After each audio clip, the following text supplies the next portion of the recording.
दोस्तों आज की इस वीडियो में हम खास तौर पे जानेंगे एवियन कैप्सूल के बारे में कि ये कैप्सूल कब इस्तेमाल करना चाहिए, किसको इस्तेमाल करना चाहिए और किसको इस्तेमाल नहीं करना चाहिए। इस कैप्सूल के बारे में जानने से पहले ये जानना जरूरी है कि विटामिन ई होता क्या है, इसका हमारी बॉडी में क्या काम होता है और इसकी जरूरत को किस किस तरीके से पूरा किया जा सकता है। दोस्तों हमारी बॉडी को डेली एक एवरेज क्वांटिटी में कार्बोहाइड्रेट, प्रोटीन, विटामिन और मिनरल्स की जरूरत होती है, जिसमें विटामिन ई का भी नाम आता है, जिसे एंटीऑक्सीडेंट के रूप में भी जाना जाता है, जो हमारे बॉडी सेल्स और टिश्यूज को फ्री रेडिकल से होने वाले डैमेज से काफी हद तक प्रोटेक्ट करता है। शायद आप लोगों को फ्री रेडिकल के बारे में नहीं पता होगा। हमारे शरीर में फ्री रेडिकल एक ऐसा रिएक्टिव एटम और मॉलिक्यूल होता है जो बॉडी सेल्स को डैमेज करता है, और इतना ही नहीं, बहुत सारी बीमारी के साथ साथ एज रिलेटेड जितनी भी समस्याएं होती है, जैसे कि स्किन का लचीलापन खोना, चेहरे पे रिंकल्स आना, बाल सफेद होना, बालों का झड़ना और बालों के टेक्सचर में बदलाव आना, ये सब फ्री रेडिकल की ही देन होती है। ज्यादा फ्री रेडिकल प्रोडक्शन की वजह से ही कुछ लोग कम उम्र में ही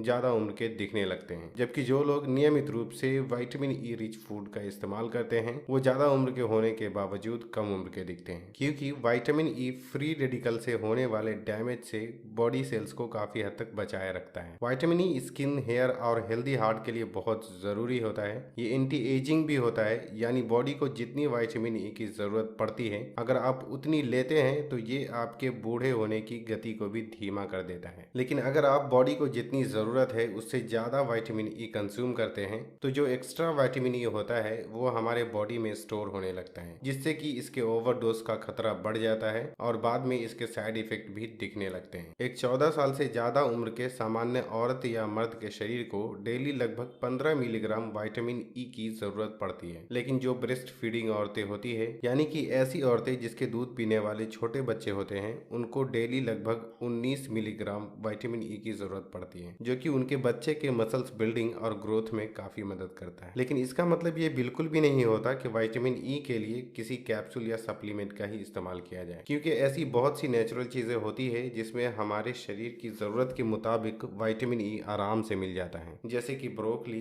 केला, सोयाबीन, अंडे, ड्राई फ्रूट्स यानी काजू, बादाम, अखरोट और लगभग सभी तरीके की दाल में रिच क्वांटिटी में विटामिन ई पाया जाता है। अब बात करते हैं एवियन विटामिन ई कैप्सूल के बारे में। ये मेक बाय फार्मा कंपनी की है, जिसकी 200, 400 और 600 mg की कैप्सूल आती है। 400 mg की 10 कैप्सूल की एक स्ट्रिप 22 से 25 रुपए में आ जाती है, जो कि काफी अफोर्डेबल प्राइस। अगर इसके रंग की बात करें तो जो लाल और हरा रंग होता है वो विटामिन ई की वजह से नहीं होता है, बल्कि ये एक आर्टिफिशियली अलग से ऐड किया जाता है। ये एक जेलेटिन कैप्सूल है जो कि नॉन वेजिटेरियन को दर्शाता है। जेलेटिन जानवर के चमड़े और हड्डियों से बनाया जाता है, जो कि एक प्योर वेजिटेरियन के लिए बिल्कुल भी सुटेबल नहीं है। विटामिन ई कैप्सूल का इस्तेमाल लोग दो तरीके से करते हैं, इंटरनल यूज यानी खाने के रूप में और एक्सटर्नल यूज यानी लगाने के रूप में। पहले हम बात करते हैं एक्सटर्नल यूज की। इसमें विटामिन ई का इस्तेमाल बालों और स्किन में किया जाता है, जो कि काफी फायदेमंद होता है। विटामिन ई को कोकोनट ऑयल या फिर ऑलिव ऑयल के साथ मिक्स करके बालों में यूज करने से